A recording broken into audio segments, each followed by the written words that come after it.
Hey everybody, welcome back. Today we're going to be doing an unboxing, a review, and a demo of this. The Noble Professional Edition Honing Steel. So you ready? Let's get into this. So for those of you that don't know, a honing steel is for keeping your knife blade straight. It's not the same thing as a sharpener. For a sharpener to work, it actually shaves off little bits of metal from the edge of your knife, and over time that'll actually destroy your knife. So really you only want to sharpen when absolutely necessary. What a honing steel does is it will extend the life of your knife, because of these typically just straighten the blade when it gets nicked and dented a little bit. So you can actually hone your knife many times between sharpenings, therefore extending the life of these things so we don't have to replace them quite as often. These come in all sorts of lengths, ranging anywhere between 6 inches up to 14 inches and even longer. And really what it comes down to is the longer the knives you have, the longer the honing steel you need. So if you're in the market for one, I would get one that matches up nicely with the longest knife that you have. In addition to that, they come in different types of materials. You have the carbon steel ones like this that are really good at straightening the blade, and a lot of times they're magnetic too, so they can actually catch bits of metal that come off your knife so they don't end up all over the floor or onto your cutting board or anywhere else. And that magnetism comes in handy if you have a magnetic knife rack on your wall. Up from that, they got ceramic ones. Ceramic ones actually do a little bit of sharpening as well, except the problem is they're made of ceramic, so they wear out a little bit, and if you drop them, they can break. And then on the higher end one, you have diamond plated ones. And those will actually serve almost like a sharpener slash honing steel, but that diamond coating wears off, and eventually you're gonna have to replace your honing steel. I personally like these ones the most because they are the least destructive to your knives. Okay, so let's get this opened up. Also, if you'd like a little bit more information about this honing steel, I do have an Amazon link to it down in the description of the video. Okay, what we got here? This all is coming out in one piece. Kind of a handy note here on the back of the box. It does give you step-by-step directions on how to use honing steel. That's kind of cool. Go ahead and pull this out.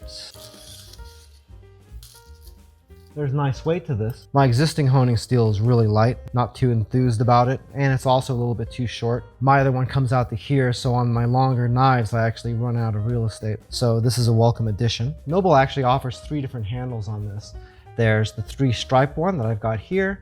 They've got one that's got 3 pins as well. And they've also got one that's got kind of a fancy decorated handle on it. I think it was kind of gaudy, so I wasn't really into that. So here we are. This honing steel is chromium plated, so it'll do a pretty good job resisting rust. And I'll tell you what, I appreciate the construction on this. You can see it's got kind of a sharp pointy end here, and that's so it stays put when you're using it. My last one was just kind of flat here and it would actually kind of move around on the surface. So that's good as well. You notice at the top of the grip, you've got this little piece of flat metal here. That's actually a hand guard. That way the knife can't cut your hand. That's a pretty normal feature. I've never really seen one of these without that. A lot of times they're plastic, so it's welcome that it is metal. Looks kind of like a Harry Potter wand, doesn't it? I wonder. Confundus! You are going to like and subscribe. Did that work? Let's try a different one. Lumos! Ah! Well, that was weird. No more of that crap. So there's a couple of ways to use this thing. The first way is to anchor the end of the honing steel here down into a hard surface like a cutting board. And then you're going to take your knife and you're going to start from the base of the blade, angle your blade on the honing steel at an angle between 15 and 20 degrees. 20 degrees for most American and European knives, and closer to 15 degrees for most Japanese and other Asian knives. And you're just going to slide the knife down and pull it towards you at the same time.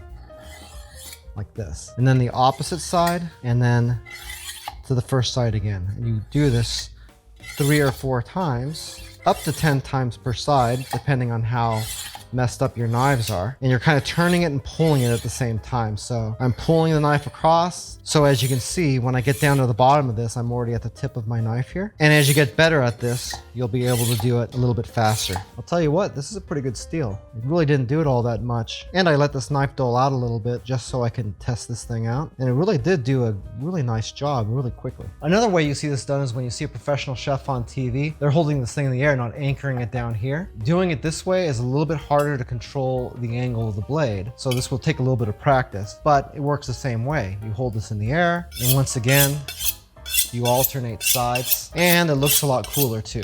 And the reason I got such a long honing steel is for stuff like this, where I got this long knife. A shorter steel would make this really difficult to hone properly. See, here goes my old honing steel. All plastic handle, plastic protector. It's still got the carbon steel, but you can see the length difference on these is pretty substantial. It was a pretty big challenge to use this one here for that long knife because I've just kind of run out of honing steel. And like I said, that magnetism comes in really handy. All right, so I really like the look of it. The construction seems nice and solid. It's got a nice weight to it. We sharpened a couple of knives with this thing and it did a hell of a lot better job than the other one that I have. And the best part is it cost me under 30 bucks. So I gotta say, not a bad purchase. Not bad at all. I thank you so much for taking a little bit of time out of your busy day to watch this video. It really means a lot to me and I can't wait to see you back again here really soon. So until next time, I'm Joe, and I hope you have a phenomenal day. Take it easy. Lumos!